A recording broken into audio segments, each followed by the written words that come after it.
Pause for the recording.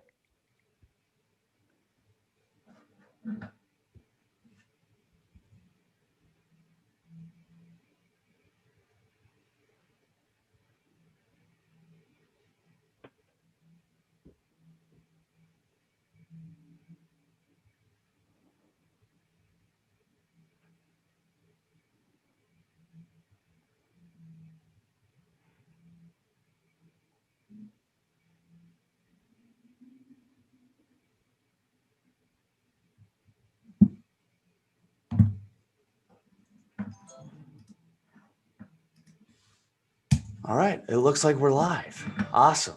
Hi, everyone. I'm Kyle. Welcome to this live class with Dr. Romney, clinical psychologist and MedCircle certified educator. Plus, we have a very special guest today, Dr. Matthew Canucci. Thank you for being here with Saikai International. And Dr. Canucci, I have been a fan of Saikai really on the last few months because I just discovered you guys. I feel like I'm too late to the party, but you are an international honor society for those in the field of psychology, but a lot of your members find you at when they're, in university learning to become a psychologist or interested in that field. And Dr. Romney, you are a Saikai member as well, correct? Yeah, I became a member. It's a sort of an honorary designation. So I got chosen back when I was an undergraduate. That would have been in 1987. Okay. I got into Saikai, and then I was a university professor for many years at California State University, Los Angeles, and there was a active chapter, and really served. It really served a particularly important function because, especially at that campus, there were a lot of first-gen students. So Saikai was instrumental in introducing them to sort of what graduate study could look like, what you could do as an undergrad degree in psychology. So I think Saikai has tremendous power in institutions where students may not always have the mentorship they want. And even when I was at UCLA, which is a massive psychology department, which is where I did my doctoral training, that also too, I've seen its presence, and then they're often present at the annual convention of the American Psych Association. You'll always see Saikai's presence there. And I'm hearing that more and more. Saikai has a global presence, which I think is magnificent because so many students around the world are so interested in psychology. So I think it's a wonderful way, because Saikai is so student focused, to get more students involved. So I think it's just a fantastic organization and does a lot for students, especially students who may not have access to traditional mentoring and mentorship. Well, many of our MedCircle members are psychology students. And if you are a MedCircle member and have not connected with the Saikai chapter that is likely somewhere in your town or city or university, I highly recommend it. They've been absolutely wonderful to work with. And I think they're very aligned in creating, the next generation and the next generation and the next generation of mental health providers. So Dr. Januki, me and Dr. Romney are just talking about Saikai like you're not the one, here representing Saikai. So I just had the thought, after Dr. Romney did such a great intro for Saikai, I was like, I have to step out. I can go. We're good to go. Yeah, we're good with you, finally. Yeah. She did such a great job introducing Saikai and her experience of Saikai and some of the mission of Saikai of, providing a great experience for undergraduate students and graduate students, and such a great experience to hear her tell her story of Saikai, both as a student and as a faculty member. So really appreciate that. So thank you. Well, one of your Saikai members is the reason we're even partnering on this. That person emailed me and she said, look, I love MedCircle. I don't know why you're not connected with Saikai. And I said, you're right, let's do it. So thank you to your members for being pushy. I like that. Now, Dr. Januki, can you share more about the concept of social psychology from your perspective, particularly international social psychology? That is the topic we're going to be talking about today. Yeah, I can do just a brief intro on that, and then Dr. Romney, I'm sure, has perspectives on that as well. But yeah, social psychology is really focused on, as we as people are influenced by our context, we're influenced by kind of the person and the situation. So our thoughts and behaviors and feelings are influenced by social contexts and social situations. And those situations can be quite powerful in influencing us as people, whether it's our families of origin, whether it's our countries that we grow up in, but there are just rules and norms and situations that are quite powerful. But I think internationally, right, of course, those contexts are very broad, and what that looks like, whether it's here in the United States or whether it's in other countries, the kind of political context or familial context can be very broad and variable. So trying to get an understanding of what that looks like and the variability of that and kind of accounting for the variability of that can be really important. Dr. Ramani, I see we have a little kitty cat visitor. Yeah. You're acting like that's not the best thing that could happen. I love that. We don't have Callie on set anymore, so at least we can have your cat. What is your cat's name? My cat's name is Luna, and apparently this is how others can shape our behavior, I suppose. Bring animals into social psychology. So there you go. Yeah, well, I don't think we have currently we have like an animal honorary designation in Saikai, but I'm sure we could figure out a way to make Luna a Saikai member. Absolutely, she'd love it. She really loves all that. She'd be a spirit animal for right, Saikai. right. Absolutely. So, Dr. Ramani, what is your relationship with social psychology? Is this something that you've had experience in?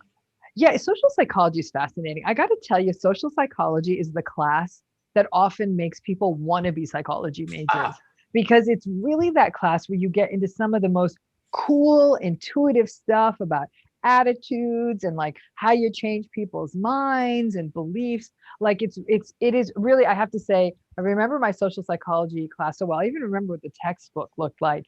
And the teacher was like pretty good. But I think what I loved about it was so intuitive. And like I said, in some ways, social psychologists make great salespeople. They make great people in public health because they can shape attitudes. Like, for example, as we went through the pandemic, it was a social psychologist who actually probably had some of the most interesting ideas for how do you motivate not just a person, that's the clinical psychologist, but a whole population to get on board with something. And then I actually shifted away from social psych because I wanted to become a clinician. And so for me, I loved my social psych class, but in order for me to become a clinical psychologist, I had to go get a PhD in clinical psychology. But it's a fascinating discipline. Now, does it interact and intersect with clinical and counseling psychology? Absolutely. Because, I've talked about this on MedCircle a million times, this entire idea that the people around us can shape how we feel. And as Dr. Janucchi was pointing out, our social realms can be our families, our communities, and our societies, and so all of these entities shape us and they can shape how we feel. Think about it, given how tumultuous this last year has been, our moods were sometimes shaped by what was happening in the world. In a therapy office or therapy Zoom, I would have a client saying, I'm having a really hard time because of something that happened. And so that to me is really, really powerful because it speaks to how social psychology influences the individual and where we can even see clinical manifestations of that. So I think every clinical psychologist really has to be plugged into the models of social psychology to actually be able to do their job. When somebody says, oh, he made me so angry or he made me do that, part of me goes, did they really make you, or was that just your response? So what is your response to either of you about this relationship between, I get that I'm affected by other people and I'm impacted by other people, but I also have ownership with how I can respond and how I can navigate that? Where does social psychology fit into that intersection? Well, I'm going to defer to Dr. Janucchi since he's here in more of a social psychology hat. So it'd be great to hear. I could put on my take off my counseling psychology hat and put on my social psychology hat today.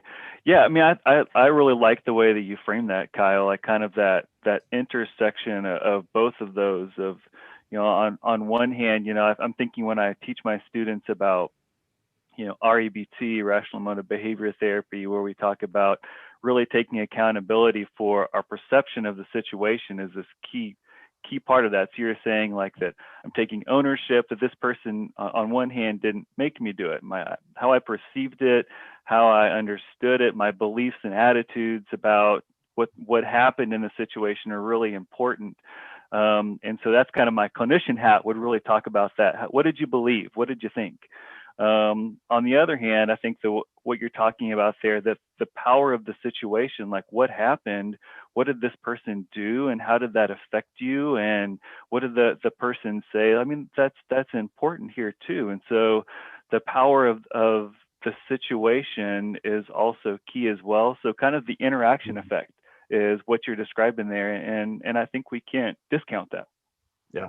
Dr. Romney, you clearly are I always say you're the last word when it comes to narcissism and narcissistic personality disorder. Is there anything we can learn in social psychology that would help us understand the patterns of narcissism better? Absolutely. I think that narcissism is actually very shaped by social influences. Something I've said over and over again is that that society often enables these patterns, right? Somebody behaves in a really grandiose, entitled manner. Well, like, oh, they must just be really confident. They know what they want. They're really hard driven. And so when society or social groups or schools or organizations or whatever the group is signs off on a behavioral pattern, we don't sign off as a society, for example, on depression.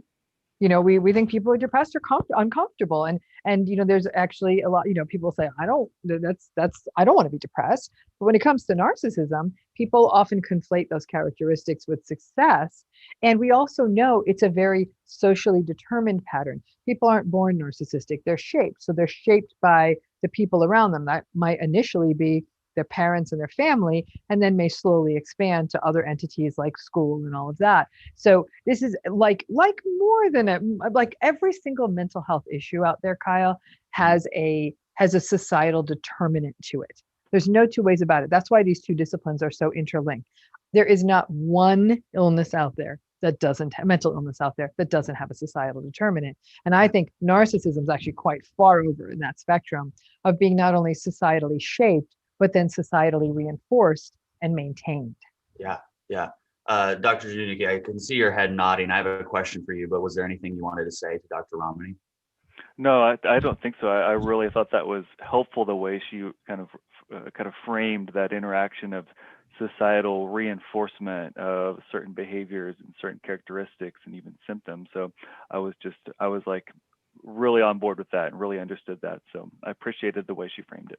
So at the top of our discussion, maybe this was before we actually went live, we were talking about social psychology, but exactly what it is. Can you practice this? Are there social psychologists I can go to for therapy, for example? What are the roles of somebody who would identify as a social psychologist? Yeah, I mean, I think that the challenge for students, I'm thinking of students that I work with, is, they'll initially think of, well, a social psychologist is going to be somebody who goes off, gets a PhD in psychology, and then, they sit in an office and at a university, and then they have a lab where they do social psychology experiments, and for some students that's interesting. That's what they want to do. But I think the job of folks like me is perhaps to kind of broaden that a little bit, think of what social psychologists might do. So thinking about, social psychologists may work in, in prevention, or trying to communicate messages to individuals about health messages, for example. Well, prevention of what?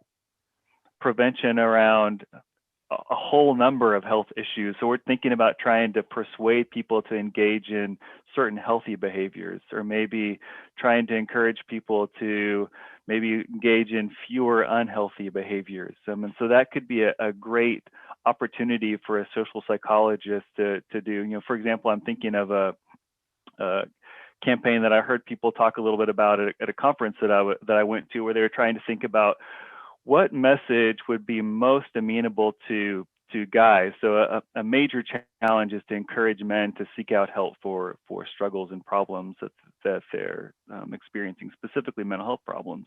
Mm-hmm. And they did a lot of research to try and figure out, how do we persuade men to seek out mental health help? And so I think that could be a perfect role for a social psychologist to think about, what message would men be more amenable to? How do we maybe kind of communicate a message or tailor a message that men would hear or listen to and persuade them to seek out help. So in a kind of a consultation role to build a message that would be preventative in nature like that. So kind of a public health type of message. So do we have answers to those questions? How do we do we have the answers to any of those questions? Yeah, absolutely. I mean, we don't have like the silver bullet, but there are certainly some messages that can be more amenable to men, and I'm happy to talk about that. If that's something we want to talk about today. But there are all sorts of roles, I think, for social psychologists around that, in whether it's in kind of government and social service, whether it's in industry as well, perhaps in working in an industry type of setting, like in an organization, trying to craft and communicate messages in a way to try and encourage. We lost your. Oh, there you go. So I think in industry, in government, in consultation types of roles, there's lots of opportunities for social psychologists. Now, does social psychology have an application in romantic relationships? For example, a woman listening to this saying, yeah, how do I get my husband to talk about his feelings and consider therapy and all of these things? What do I do? I would say, in fact, one of my former colleagues at the university and a friend of mine, Dr. Pamela Regan, is actually one of the foremost experts out there in social psychology and relationships. She's written multiple books. She has a book called The Mating Game, and I worked with her for over 22 years. And it's actually the social psychologists that have sort of nailed the kind of the sort of talking about relationships, the process, again, viewing it almost as human mating. And it can sometimes almost feel very clinical and surgical, but actually I think her relationships class, I remember every year at the university, was the one that would fill up like instantly. And so I think actually the social psychologists really, really own that territory on understanding human relationships, the messages we get about relationships, the different kinds of human love, and all of some of the most interesting stuff I've ever read about relationships was actually written by social psychologists. Very, very fascinating. So let's go to a MedCircle member question. This person is asking, hi everyone, how can social psychology influence a social worker in their practice? Do either of you feel strongly about answering this? I'd be happy to take that on, only because I see it happen a lot. I think it's such a great question because I can't think of a discipline out there that would be in some way shaped more by social psychology than social work, because social workers jump into this really interesting space of working with the individual, sometimes the unit of the family, but helping them be in the world, if you will. And that's why they're so masterful at generating resources for people, whether that could be the form of therapy, healthcare services, housing, food assistance, elder care, child care, disability services. I mean, and every therapist out there wants at least one strong collaborative relationship with a social worker because they're invaluable in that way.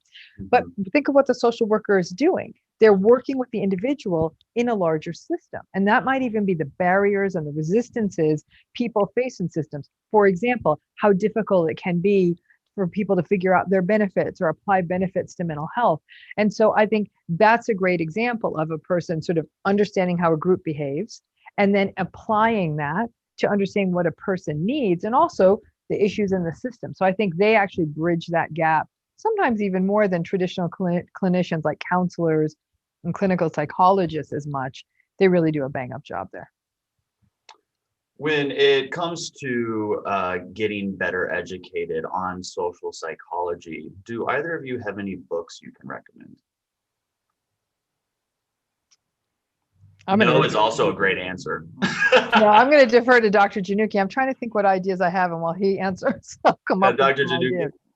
Yeah, I'm trying to think of something like a kind of just a everyday kind of accessible type of book to try and condense social psychology. And I'm sure that there's something out there. Certainly there is, and I can't think of something. I can. Every book ever written by Malcolm Gladwell is a great book on social psychology. Oh, I have to say, interesting. All of Gladwell's books to me are real primers in social psych. And so I would say every single time I read one of his books, and even some ways other books of that vein, like Freakonomics, which although it's a Yeah. behavioral economics book, it has a really strong social psychology punch to it. So these are books that, like, and again, what Gladwell does a really nice job of is really taking, he always cites social psych research and uses that to make his arguments about all of the various things he makes arguments about. I also recently read a really interesting book called Duped, about lying. And the lady who wrote it, a woman named Abby Ellen, she writes for the New York Times too. And that book draws in a lot of interesting experiments from social psychology as well. So I think that she did a great job. And that book's literally about her own personal story of being duped by a guy. And then it talked about all of this research and literature on lying. And it had a strong social psych bent to it. And then another place, interestingly, although he's more of sort of a neuroendocrinologist, is Robert Sapolsky's work. And his the books that come to mind are Behave, and his other book, Why Zebras Don't Get Ulcers. What Sapolsky does is focuses largely on psychoneuroimmunology and the central nervous system, but there's times in his work he really does bring in some fascinating social psych stuff, and he bridges that gap between sort of traditional sort of nervous system neuroscience and then social psych. So those are some of the titles I would recommend. Dr. Januki, when I was first learning about social psychology, this concept of help-seeking behaviors kept coming up. And it was actually one of the first times that I recall really hearing that term help-seeking behaviors used. What are help-seeking behaviors, and how can an understanding of social psychology encourage that type of behavior? Sure. Well, I mean, that's really great for me to hear that this has helped you think about that, identify help-seeking behaviors, and think about help-seeking kind of more explicitly. But thinking of these behaviors of seeking out help, whether it's you decided to seek out help for a problem, for a relationship issue, or whether it's a mental health concern, or a medical problem, right? Something hurts or something's not right, and you want to go seek out, advice or to see if it's a big problem or a little problem. All of these are help-seeking behaviors. If we think about those behaviors, many of them are embedded in a social context, as in they're kind of these like unwritten rules about whether you should or you shouldn't seek help for this, or whether it means this about you or this about you if you seek out help. So if we're thinking about kind of a mental health context, where if you go and seek out help for, Dr. Ramani was talking about depression. So if you seek out help for feeling sad or down or blue, if you go see a therapist, well, what does that mean about you? What will people think about you if you seek out help for depression? So that's one part of it. So we have kind of these social norms about it. But also there's a part about it. What does it mean about you? So there's this term of self-stigma. So now if I go and seek out help for depression, will that mean that I'm this kind of person who is like this, that maybe you've seen on television, or you've seen these kind of people? And so people have to wrestle with that too. And so help seeking really leads people to wrestle with all of those kinds of things. All of that's embedded. And of course, here we're talking about that's embedded in a social context of what does it mean and what will people think about me? That's given me a lot to think about. Personally, that was very interesting. This idea, though, that other people may judge me or have an opinion about me because I live with depression and go through therapy and am medicated for it. My gut reaction is, I don't care. Write an essay, email it to me. I'm not going to read it. So that's right. My gut. Is that wrong? Should I have less of a defensive reaction or, a non-caring reaction to that? I'll let Dr. Ramani talk. Yeah. I was going to say, I'm not a fan of judging. I'm not a fan of judging reactions. I think that one of the cores, at least the way I practice therapy, is we don't judge. We take it apart. We sit with it. That if you listen at some level, I would say, this is great. Kyle needs to go to therapy, and he is not being influenced in a way that would stop him from seeking help. based on what other people are saying to him, right? So you've created a sort of resistance to that. So the idea of sort of pushing back on a message, like let's say another example, Kyle, would be if somebody said a girl shouldn't go into advanced education or get a career in STEM. Okay, that would be another societal message people could get. Now, some girls and young women would say, "Oh, I better not do well in math, or science isn't for girls." And someone else would like, "To hell with you, world! I'm going to go out there and I'm going to kill it in my science classes." So it really, I think that we have to bring in this concept of temperament, which is sort of the biological part of personality, if you will. And that temperament can sometimes temper those reactions, but also the permission people get to be able to take a different point of view. And also, this is where education can matter a lot in how we shape attitudes. Because when we even look at these ideas of like help seeking, there are sort of help seeking barriers and there's help seeking promoters, if you will, right? So help seeking could be promoted by a supportive system, a supportive family, being in a system where mental health services are made accessible and talked about a lot. So there's things out there that can promote it, or having a group of friends where people talk openly, for example, about being in therapy or having any mental health challenges. And then the barriers would be things like, people find out I'm going to therapy, they're going to think there's something wrong with me. If anyone finds out I'm depressed, I'm never going to get this promotion. In my family, we don't talk about feelings. Those are barriers, right? That are also shaped by things outside the person. And then an individual's temperament is shaped by the world. And that's going to sort of set up how they respond to those barriers. And then there's what we call intersectional factors that relate to race, gender, sexual orientation, age, immigration status, religion. I mean, the list goes on there. And so then what could end up happening is those, and this is how we know, for example, and social psychology also has found this, as has clinical psychology, that there are more biases and stigmas about mental health and mental health help seeking in communities of color, as well as in communities that have fewer economic resources. And so that those are communities where there's more help seeking barriers, not just financially, but even in terms of the community saying this is not an okay thing to do.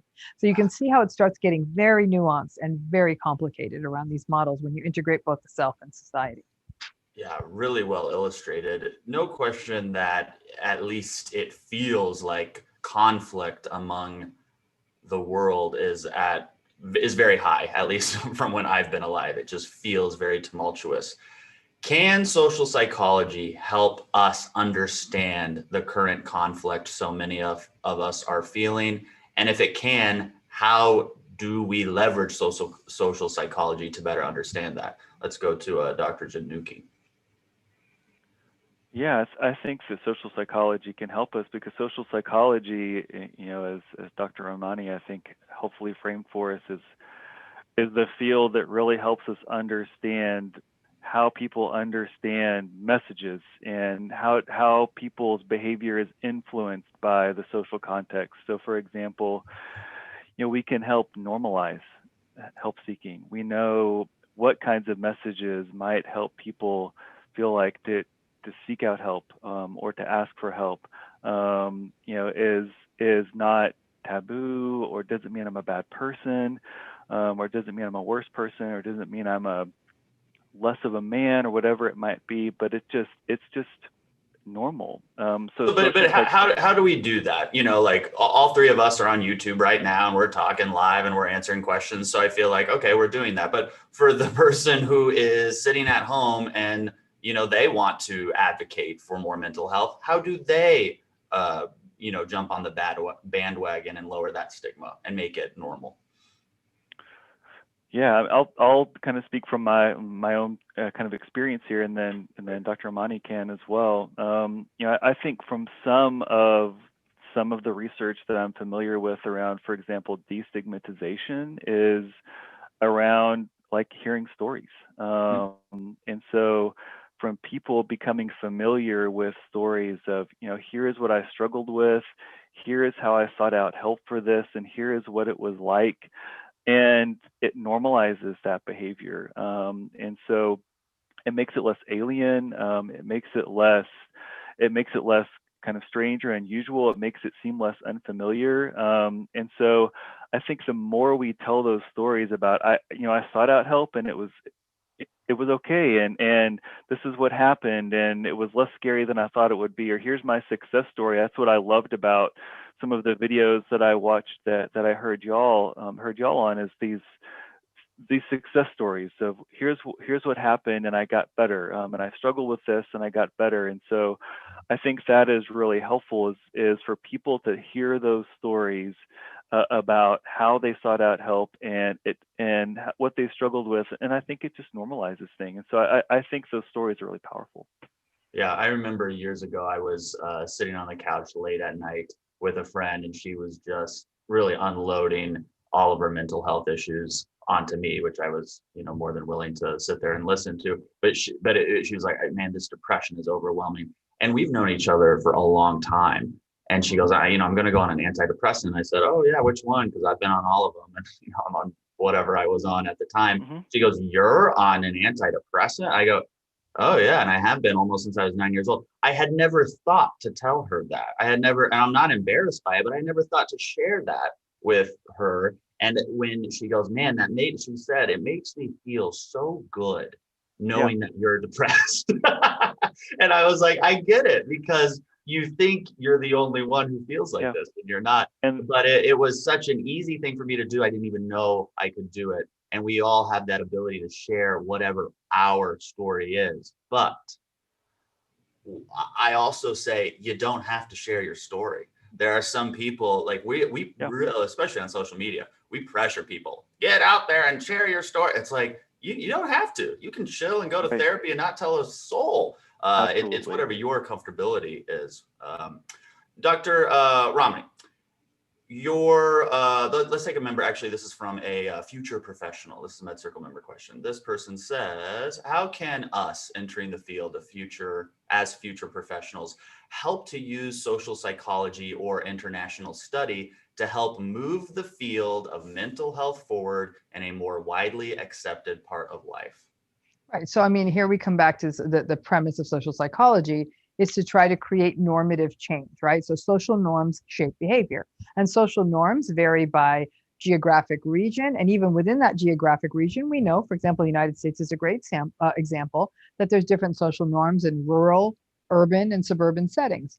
So anybody who's interested in sort of bridging those three gaps of international psychology, social psychology, and mental health, that one of the big foci would then be social norm shifts. And then that would mean that in any given space, trying to figure out how does information get disseminated. So you'll see anything from a person may go into a community and recognize, the real hub of activity is a hairstyling salon or the place where people buy their vegetables or whatever it may be, that you figure that out. You almost have to put on an anthropologist hat in that way, and then start seeing how one can influence norms. Is it through sort of typical sort of norm shifting, like putting up, pictures? Is it about having influential people in that place talk about it? And so it really comes down to that's going to be different in different places. Like, you might be in a country where, for example, a soccer star may hold a lot of power, to have that kind of person maybe speak about that and create some influence around that. We even look at any of these massive social shifts. For example, I think about the HIV epidemic in the 1990s in the African American community. The real shift there took place when Magic Johnson started talking about it. And then it became a real conversation in that community. And so I think that there are people, and we didn't call them influencers then, but we call them people who hold, their voice holds a certain power in whatever part of the world that may be. In another place, it may be a religious person. In fact, another example is Black churches as being a really important conduit of mental health education in the communities where they are housed, or where they're located. So I think that it's about getting out there and figuring out, in whatever that region of the world is, how can information be disseminated? Sometimes you have to get buy-in from elders in a community. So you might have to start your education there. And so social psychology, the norm shift, that's that piece. The international piece is, how do you create norm shift in a given situation? And then how do you make mental health? How do you connect it to something that feels more accessible and not as stigmatizing? Obviously, the needle has to move different amounts, in different parts of the world. In some parts of the world, there's still tremendous stigma around mental health and mental illness. In other regions of the world, that's not as necessary. So it's really identifying norms and how to shift those norms. Really insightful and actionable. And that makes sense, Dr. Romney, because you share all of your knowledge and insight with MedCircle members all the time, and it's so valuable. And then every now and then you will share a personal part of your life, and you are very open when you say, yeah, I go to therapy, or I just saw my therapist this morning. Yeah. And though when you say that, I get a lot of messages and emails. I see a little influx because they go, oh my gosh, Dr. Ramani isn't just a doctor sitting up here. You know, she's also a human being. Yeah. And you're like the Magic Johnson of mental health, kind of, you know, in that respect. I'm very open about some of the things I have struggled with. And I feel like in the era I grew up in, you didn't talk about this. You didn't talk about being in therapy. It was just sort of, it was unheard of. I grew up in a South Asian family. My parents are from India. It's unheard of there. And so I think that when I think of how much it was sort of clawing up, you know, in terms of, you know, trying to create more of that, my own openness with mental health and my willingness to talk about it, it was a process. It was a process. And so even that for me meant I would actually then start choosing social groups that were more open about mental health. Like we also shapeshift to say, I really do need to spend time with people who can also respect this part of myself. So it's a process. It's a dance between our social world and our inner world. And it's one that we're engaged in 1,000 times a day. Well, Saikai, the International Honor Society, has more than 800,000 members worldwide. So no question, Saikai has some influence and perhaps influence in this norm shifting. Dr. Januki, how does Saikai currently and plan to really elevate the next generation of mental health providers and also work on shifting those norms so that they are also open to this and, you know, preaching that mental health should be a normal part of someone's overall health routine? Yeah. Saikai, I think, has really identified that we have this huge, you know, platform of influence of, you know, current students and the next generations of psychologists, and really trying to get in touch with what they're interested in. But then also I think we kind of like, we have this secret superpower, like psychology, right? We're psychologists. We know about psychology.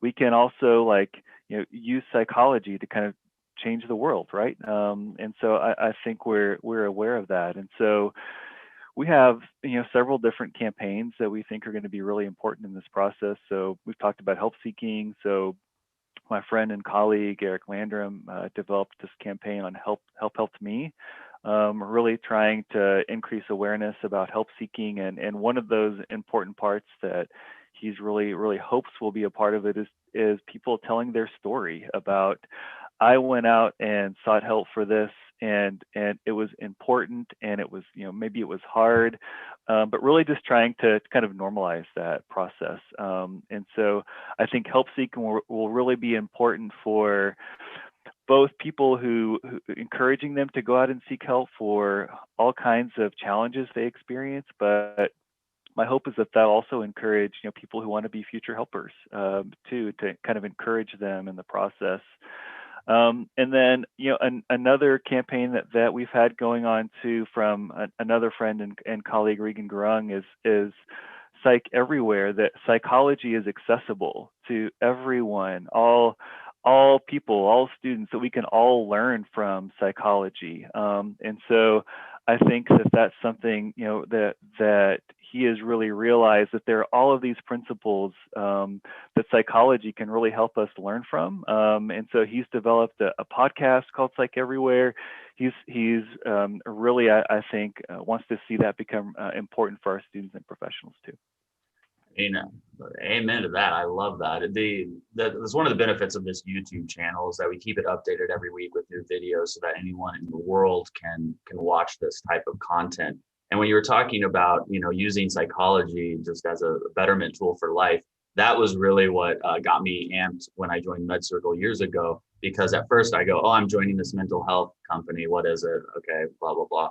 And then I go, wait, mental health is like the OG of self-improvement. You know, like we have this wave of self-improvement gurus who go, I found the 5 steps to a better life. I go, there's literally a clinical study on a therapy that could give you a better life. You know, so this to me is, mental health, I just go, do you want better? Like, do you want, the opportunity? Do you want, a chance at something better? That's the way I look at mental health. And I realized I was fighting my own stigma, before that. When I heard mental health, I was like, for people who are weak rather than for people who want to just improve, I appreciate that. So I'm glad that you just even there talked about your process, Kyle. So thanks for doing that. Oh, so validating. When I interview all these doctors, y'all are so validating in my thoughts. Okay, let's hang out with clinicians, right? Yeah, let's go to another MedCircle member question.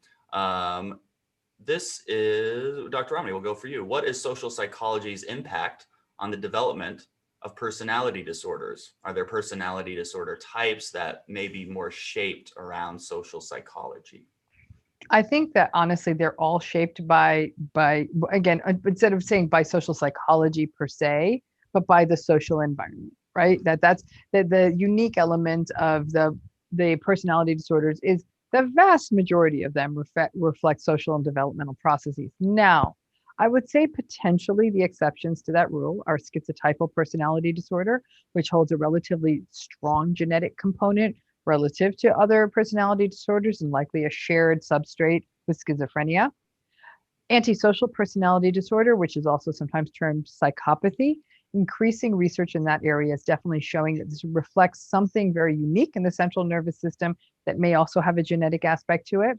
And if we look at Marsha Linehan's biosocial model of borderline personality disorder, we also see that what she believes in is that people are born with a biological vulnerability.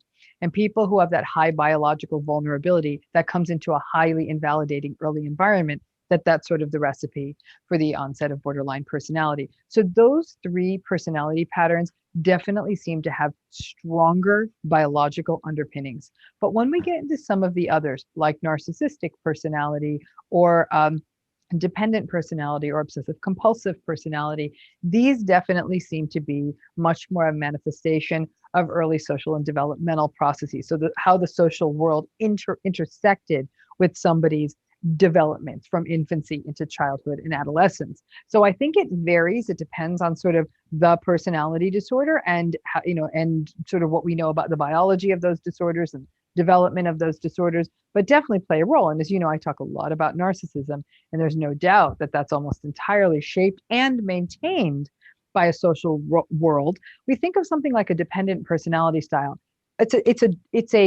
It's a personality disorder that I think the DSM may end up retiring because there's a whole host of issues with it. A lot of it, and I agree with these issues, which are things like from a perspective of how women are acculturated worldwide to often take more obsequious, subservient, and dependent roles, that for a woman to fight against those could actually be problematic for her in certain parts of the world. And so what we're often doing then in the case of dependent personality disorder is potentially pathologizing a woman for falling in line with social norms. Not what the DSM intended, but it can be used in that way. So what we do need to look at, and going to this question, is we have to look at what the social norms are of a given country or culture or region to see how much this so-called personality disorder, we probably wouldn't call it a disorder, if it's a manifestation of what is valued in that culture. So if sort of women's dependency is actually what's pulled for normatively in a society, we really don't have any place pathologizing it. Yeah. Wow, that was very eye-opening for me. Let's ask this question. We can't talk about social psychology, I don't think, without talking about social media. Is there any evidence on the impact that social media influencers have on their followers or the health of their followers that either of you are aware of? Looks like Dr. Romney might, if he's nodding her head, Yeah, she might be able to speak to that. Absolutely. I mean, the amount of research, Kyle, that has come out in the last 10 years about the influences engendered by social media and subsequently the influencers in those spaces are vast. I mean, it impacts on body image, impacts on self-esteem, impacts on mental health, impacts on attitudes. Pick something, social media can and will influence it, but not equally. What we see is that there's individual differences in vulnerability to the messaging that came from social media. But we can definitely see that there are shifts. I don't know if you've seen the Cambridge Analytica documentary, but that was a great, if somebody wants to see social psychology in practice, that's a great example of how social psychologists could actually really understand how they literally went in there and found the voters that would be easiest to influence based on a whole bunch of other data. And those were the people who got the more polarizing ads. So it was really, that to me was a brilliant analysis of how social psychology works. Again, you were asking earlier, Kyle, about sort of understanding polarizations in the world. So I definitely think that that's one example of it, but social media in and of itself, for people who may, for example, already be struggling with self-esteem, baseline, or other mental health issues, that the sort of the transformative impacts, not necessarily in a good way, of social media can be more impactful for kids who may not, for example, had a sense of developing a very strong sense of self or identity, get meaning and purpose and identification in other activities outside of social media. And so it really speaks to social media, to me, if we're going to think about it through a social psychology lens, is a wake-up call for nurturing and fostering the resilience of kids now more than ever, so they can be better critical thinkers and be more resistant to the inherent manipulations of social media. So I want to say to someone like, listen, someone's playing 3-card Monte. Let me show you how it works. Okay. So I could steer them away from that 3-card Monte game. That's exactly what social media is. It's 3-card Monte. So I'm like, I'm going to show you. So anytime someone's like, show me where the ball is, or play this card game, like, don't play the game. You can't win. I'm teaching. So I used to teach a class on this at the university called Media Psych, where I literally spent that 15 weeks of that semester debunking every kind of manipulation that the media engages in, again, a very social psych approach, so that these students could be more critical purveyors of the various media, particularly social media, that comes their way. Well, can you teach that for us? I want that class. We don't need a 15-week course, but maybe an hour would be good. That sounds great. We all need that. And what I like about that is we are so caught up in how things aren't the way we would like them. Social media is bad, or the media uses these tricks, or whatever. Okay, but that's the landscape. Yeah. I can't go control Instagram, but I can control how I perceive and use Instagram. Correct. Let's sorry guys, I'm getting so many questions coming in from our members, which is so nice. Dr. Januki, when it comes to social psychology, what type of education is needed to really become someone who would be considered an expert in this space? Yeah, good question. So, I'm not an expert in social psychology. Dr. Omni might be able to correct any errors that I have here, but typically somebody who's going to go off and become an expert in social psych will go off and train at the doctoral level in psychology. That would be the most expert level. My guess is that there are some people who have master's degrees in social psychology, but the most expert level of training would be a PhD. So this is training where individuals are trained in research in social psychology. They understand the history of research in social psychology, and typically they learn kind of a certain area of research in social psychology. So typically students go off and they're interested in a certain type of social psych research, and they go off and work with a mentor in social psych, and they would learn kind of how to do this type of research underneath this mentor. And that's how they would get their level of expertise. But that doctoral level, the PhD level, would be kind of the highest level of expertise in this area. Dr. Ramani, anything to kind of add or critique on that? That nails it. I mean, again, the PhD is viewed as the terminal degree in most disciplines of psychology, and it's the minimum requirement for most traditional academic jobs.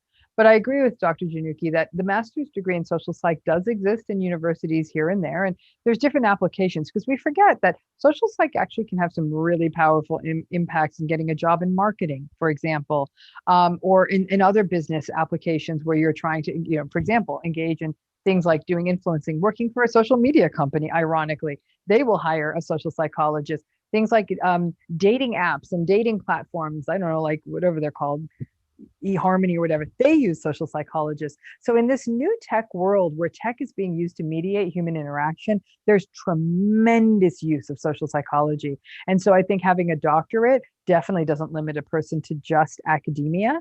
And so I would say for somebody who wants to be a social psychologist, the PhD really would seem the way to go, because I think it would give a person the most options. And I think once they do that, there's endless sorts of options that they have. There's a lot of flexibility there. Really, the only kind of wall they may hit is not being able to do clinical practice. But a lot of social psychologists do consultation, organizational consultation, and a subset of social psychologists might even focus specifically in organizational issues and go on to work in corporate settings or have private consultancies where they actually focus on helping businesses and you harness the techniques of social psychology to do whatever it is that they want to do. But if you look at the major social media companies right now, they've got a lot of social psychologists on staff that are sort of helping them figure out how to make people engage with it more. So to me, that sounds like we are using the good of social psychology for potentially bad. Yeah, that's a whole different philosophical question. Listen, every psychologist out there, if well trained and smart enough, is a bit of a black belt. The stuff we know could really do a number on someone. So. Well, full disclosure, we've never hired a social psychologist at MedCircle to try to get you to use our products. So maybe you should. Maybe we should. What are we? I have access to all of the best social psychologists. Put on your black belt, Dr. Romney. Yes, I got my black belt. Everyone knows Dr. Romney's got her little black belt in the corner of a closet. Now, this question is also for Dr. Romney, but I would like to hear your thoughts on this as well. This is from a MedCircle member asking, good afternoon, everyone. This question is for Dr. Romney. Hello, my name is, I won't say this person's name. I'm the president of a psychology club at Florida Gulf Coast University. I'm a big fan of your work on narcissistic personality disorder, and I enjoyed seeing you on Red Table Talk in addition to your talk with Kendall Jenner. Here is my question. With the onset of the vaccine and going back to, quote, normal within the pandemic, how do you expect social psychology research to change?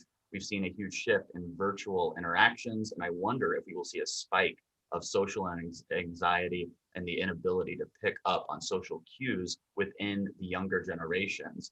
This person also goes on to say that, especially with wearing masks, I wonder if this has caused changes in the inability to read people's facial expressions. My guess is that in 1 year, we would not have fallen back. I think the ability to read expressions is sort of a little bit evolutionarily built in. And I don't know that a year will set us back, though I definitely think it's going to slow us down for a minute. But almost be like if you speak a language and it's your native language and you don't speak it for a few years and you go back to it, you'll be a little rusty for a minute. So I think all of us might be a little rusty for a minute. And I think that as we all slowly come back into the world, we're seeing a lot of reentry anxiety and people, whether it's social anxiety, whether it's, I don't know how to be, whether what I'm hearing more and more from my clients is a sense of being overwhelmed from all of the social inputs. This sense that there's just too much coming at them. I actually went out for one of my very first dinners this past weekend. I actually felt really depleted afterwards because I almost felt like it was just too much happening around me. And I'm sure over time that will lighten, but I recognize I, like many, my extent of my dinner table is one, maybe two people. So that level of interaction, I think some people may feel depleted, and just to remind them that that's actually almost not surprising, and don't get too worried, like give themselves a break, maybe come home, take the rest that they need. So I do think that what we're going to see is that socially, we have definitely shifted a bit, but I don't think, it's not entirely a use it or lose it. I think it's all there for us. We just got to get back into it. But I think what has happened is that this became a wholesale species-wide reckoning on how people feel about people. And I think that some of us found that, for the first time ever, I've said this over and over on MedCircle, I am a deep introvert. I could be the introvert poster child.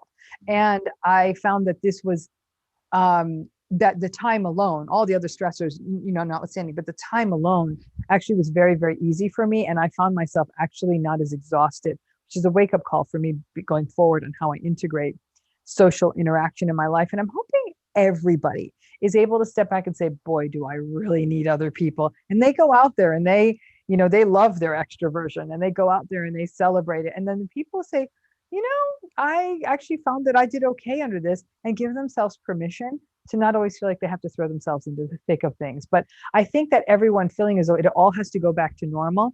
The one thing I'm telling everybody, there's no such thing as going back to normal. This is it. The world shifted. This is a new world. We're going into this new world, almost like a post-war society. The world changed permanently. And so I think this pressure to go back and party like it's 2020, that's done. Like, we are firmly in 2021 and we're going into a different kind of a future. Something's not as good, something's better, but human beings are notorious for their adaptability. We are probably the most adaptable species there is. And so we are we'll do fine, but it's going to take all of us a minute. Dr. Janucki, how do you think the pandemic will or will not affect social psychology?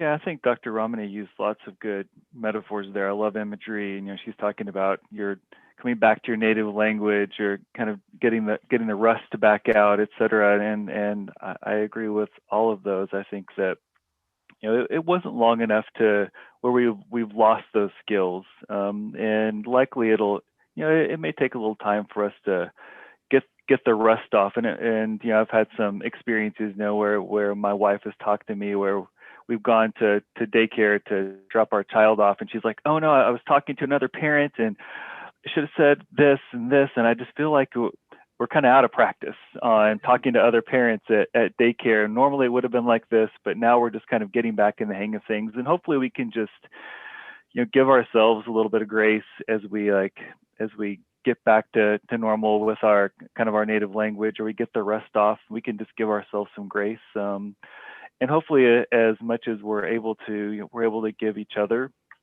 some grace on that as well, as we get used to interacting with each other more, and we kind of get back to some of that pace of having those conversations together, whether it's at work or whether it's at daycare or whether it's Dr. Ramani's talking about going out to dinner with friends. And, there may be some clunkiness and awkwardness or some exhaustion as we try and get those skills back to where they were. And hopefully if we give each other some grace and we give ourselves some grace, it won't be quite as hard.